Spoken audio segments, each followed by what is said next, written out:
கீழ்ப்படிதலுக்கு மாதிரியாக திகழ்ந்த ஆண்டவராகிய இயேசு கிறிஸ்துவின் நாமத்தில் உங்கள் யாவருக்கும் என் அன்பின் வாழ்த்துக்கள்.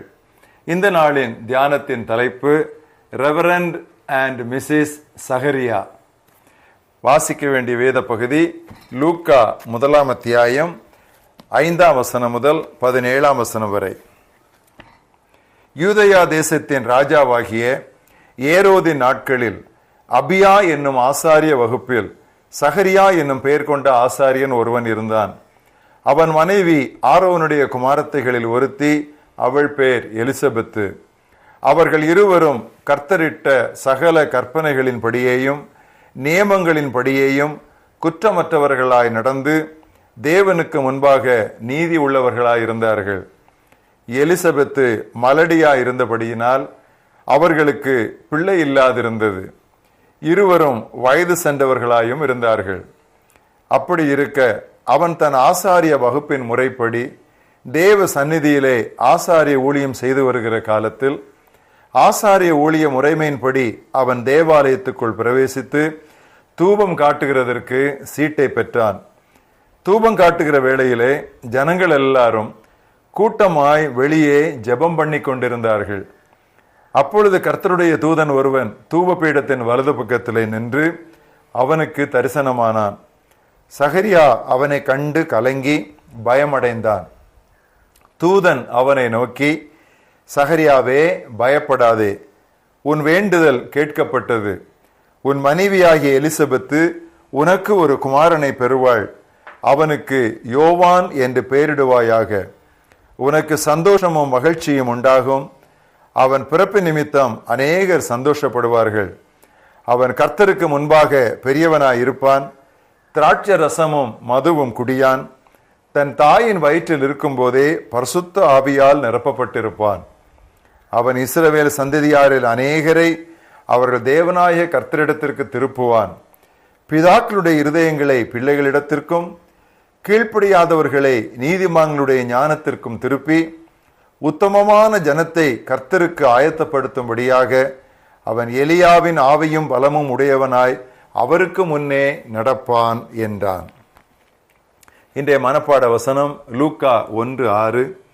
அவர்கள் இருவரும் ஆண்டவரது அனைத்து கட்டளைகளின் படியும் ஒழுங்குகளின் படியும் குற்றமற்றவர்களாய் நடந்து கடவுளுக்கு முன் நீதி உள்ளவர்களாய் இருந்தார்கள்.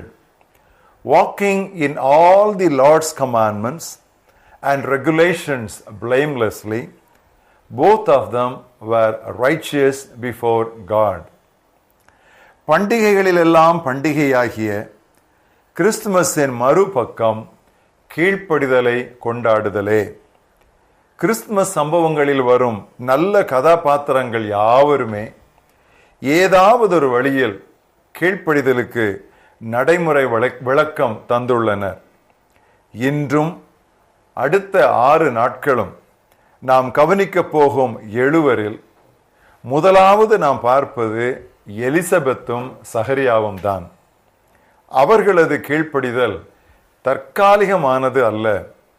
வயது சென்றவர்கள் ஆகும் வரை நெடுங்காலம் நெடுகவே வந்த கீழ்ப்படிதல். பிள்ளைப்பேறு அவர்களுக்கு கிட்டாமல் போனது எவ்விதத்திலும் கடவுளோடு உள்ள அவர்களது நடக்கையை பாதிக்கவில்லை. இதுவே சுத்தமான கீழ்ப்படிதலாகும். கடவுள் கடவுளாய் இருப்பதற்காகவே அவருக்கு கீழ்ப்படிதல். obeying God for who he is. இயேசு பாலகனை தனது கருவறையில் வளர்த்து கொண்டிருந்த மரியாளுக்கு எலிசபெத்தும் சகரியாவும் முன்மாதிரிகளாய் திகழ்ந்தனர். அவர்கள் மரியாளுக்கு உறவினரும் கூட. நடக்க முடியாத காரியத்திற்காய் கடவுளை விசுவாசிக்கும்படி மரியாளை ஊக்குவிக்க தேவதூதன் எலிசபெத்தையே மேற்கோள் காட்டினான். லூக்கா 1 அத்தியாயம் 36-37 இதோ உனக்கு இனத்தவளாய் இருக்கிற எலிசபெத்தும் தன் முதிர் வயதில் ஒரு புத்திரனை கற்பந்தரித்திருக்கிறாள். மலடி எனப்பட்ட அவளுக்கு இது 6ஆம் மாதம். தேவனால் கூடாத காரியம் ஒன்றுமில்லை. காபிரியேல் தூதனிடம் சகரியா முதல் கட்டத்தில் இதை நான் எதனால் அறிவேன் என்று வினவினாலும் சீக்கிரம் அவர் நம்பிக்கையோடு அமைதியானார். அத்தனை கடினமானதோர் இறைவாக்க விசுவாசிக்க ஓர் அடையாளம் கேட்டதற்காய் பக்தியுள்ள ஒருவருக்கு ஏன் இவ்வளவு கொடுமையான தண்டனை என்று நாம் கேட்கலாம். பிரியமானவர்களே, கீழ்ப்படியாதவர்களை விட கீழ்ப்படுகிறவர்களிடமே கடவுள் அதிக கண்டிப்புள்ளவராயிருக்கிறார். கீழ்ப்படியாதவர்களை நீதிமான்களின் ஞானத்திற்கு திருப்பும் பணியை மேற்கொள்ளவிருக்கும் ஒரு மகனுக்கல்லவோ சகரியா தந்தையாக போகிறார். மரியாளை எலிசபெத்து என் ஆண்டவருடைய தாயார் என்று அழைத்தாள். கிறிஸ்து ஆண்டவர் என்பது அவளுக்கு கிடைத்த தீர்க்க தரிசன வெளிப்பாடாகும். அவரது கர்த்தத்துவத்தை அவள் கீழ்ப்படிதலின் ஆவியோடு ஏற்றுக்கொண்டாள்.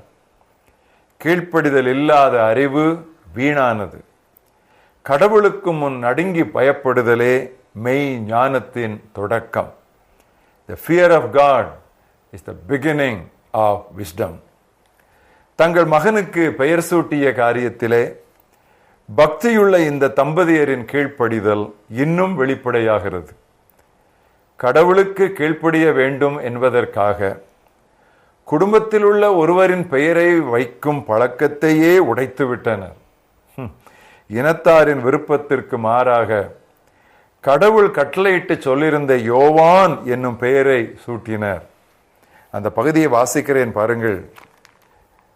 கர்த்தர் அவளிடத்தில் தம்முடைய இரக்கத்தை விளங்க பண்ணினார் என்று அவளுடைய அயலகத்தாரும் பந்து ஜனங்களும் கேள்விப்பட்டு அவளுடனே கூட சந்தோஷப்பட்டார்கள்.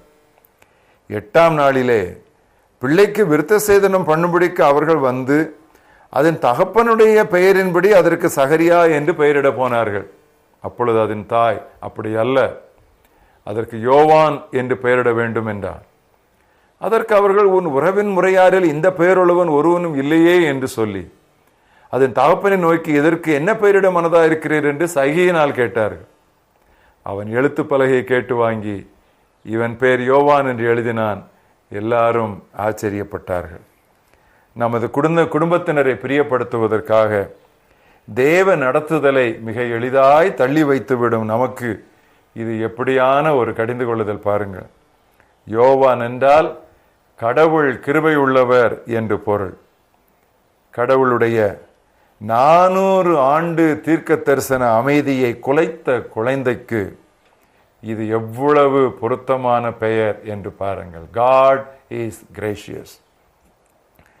சகரியாவும் அவரது மனைவியும் ஆண்டவரது அனைத்து கட்டளைகளின்படியும் ஒழுங்கின்படியும் குற்றமற்றவர்களாய் நடந்து கடவுளுக்கு முன் நீதி உள்ளவர்களாய் இருந்தார்கள். கிறிஸ்துமஸின் மறுபக்கம் கீழ்ப்படிதலை கொண்டாடுதலே. மகாபரிய தேவனே, உம்முடைய குமாரனாய் இயேசு கிறிஸ்துவின் இந்த உலகத்திற்குள்ளே பாலகனாய் அனுப்பிய பொழுது அவரை சுற்றிய கதாபாத்திரங்கள் அத்தனை பேரும் கீழ்ப்படிதலை ஏதாவது ஒரு வகையிலே வெளிப்படுத்தி காட்டியிருக்கிறார்களே, உமக்கு நாங்கள் நன்றி சொல்லுகிறோம். உம்முடைய குமாரனாய் இயேசுவின் துவக்கம் முதலே தாம் பட்ட பாடுகளினாலே கீழ்ப்படிதலை கற்றுக்கொண்டு பூரணரானாரே. கர்த்தாவே, எங்கள் வாழ்க்கையிலே நெடுகவே நாங்கள் கீழ்ப்படிதலை கற்றுக்கொள்ளட்டும். கற்றுக்கொண்ட கீழ்ப்படிதலை எங்களுடைய வாழ்க்கையிலே நாங்கள் அப்பியாசிக்கட்டும். கடினமான சூழ்நிலை வந்தாலும் எங்களுக்கு நெருங்கியவர்களை சில வேளைகளிலே நாங்கள் திருப்திப்படுத்த முடியாமல் போனாலும் கர்த்தருக்கே நாங்கள் கரம் கொடுக்க, கர்த்தருக்கே ஆம் என்று தலையசைக்க, திருச்சித்தத்தையே எப்பொழுதும் நிறைவேற்ற கீழ்ப்படிதலின் ஆவி எங்கள் ஒவ்வொருவரையும் பற்றி பிடிக்க வேண்டும் என்று நான் ஜெபிக்கிறேன். உம்முடைய கிருபை கிளைகளை ஒப்புக் கொடுக்கிறோம். இயேசு கிறிஸ்துவின் நாமத்தில் பிதாவே, ஆமென்.